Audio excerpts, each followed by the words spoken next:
Teori estetika Immanuel Kant.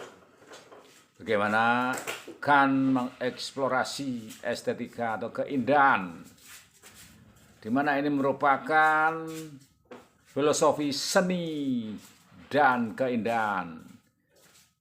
Kant menuliskannya dalam Critique of Judgment.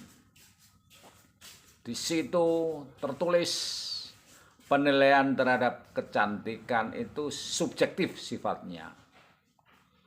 Meskipun subjektif, tetap harus mengarah kepada hal yang bersifat umum atau universalitas. Dan konsep ini menggemakan gagasannya tentang etika. Jadi estetika ada kaitannya dengan etika. Menurutnya sesuatu itu indah, dihargai dengan tidak ada keinginan untuk memiliki atau menggunakan. Jadi terbebas dari keinginan itu, baru dapat dihargai indah. Pengalaman keindahan ini melibatkan permainan bebas antara imajinasi dan pemahaman. Jadi tanpa ada kepentingan pribadi, timbul rasa senang. Nah, bagaimana hal ini dapat berlaku sekarang ketika kita muncul ekonomi kreatif yang mengekonomikan keindahan? Tentu akan bertabrakan dengan filsafat estetikanya Immanuel Kant ini, karena keindahannya di situ timbul tanpa ada nilai ekonomi, keinginan untuk memiliki dan menggunakannya. Jadi ketika kita akan melihat banyak lukisan bernilai mahal, tentu di sini harus dipisahkan antara keinginan untuk memiliki, mengekonomikan itu dengan keindahannya sendiri. Ini teori Kant, berbeda dengan yang lain. Di mana filsafat Kant ini mencakup sistem pemikiran yang kuat dan berusaha menjadi solusi kompleksitas pengetahuan etika dan estetika manusia.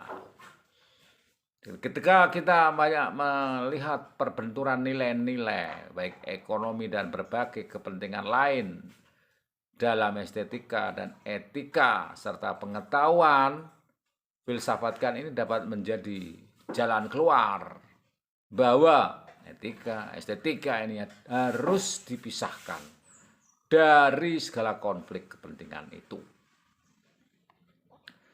Ide-ide Immanuel Kant, adanya saling terkait antar bidang ini tidak cuma berpengaruh kepada filsafat, namun juga berpengaruh pada teori psikologi, seni, bahkan politik yang meluas.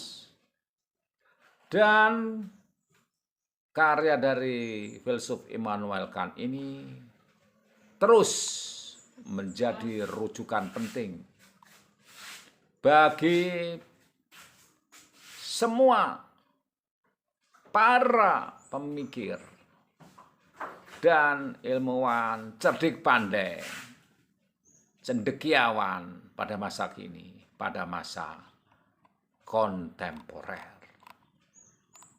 Jadi saudara, ketika kita pada saat ini melihat begitu banyak perbedaan kepentingan pada hal-hal yang seharusnya itu bersifat netral, di mana keindahan dicampur baikkan dengan kepentingan politik, di mana etika ditunggang-balikkan dengan kepentingan politik, di mana nilai-nilai kerohanian dicampur baurkan dengan nilai ekonomi, kita dapat merujuk pada pemikiran ini, critic of judgment, di mana filsuf ini, Immanuel Kant, mengeksplorasi estetika dan penilaian terhadapnya itu bersifat subjektif, namun harus mengarah pada hal yang bersifat umum atau universal, bersifat universalitas, mengarah pada universalitas. Dan konsep ini indah, etis, dan lain sebagainya itu harus terlepas dari kepentingan demi kepentingan. Hanya oleh kondisi terlepas itu, maka estetika dan etika dapat dihargai.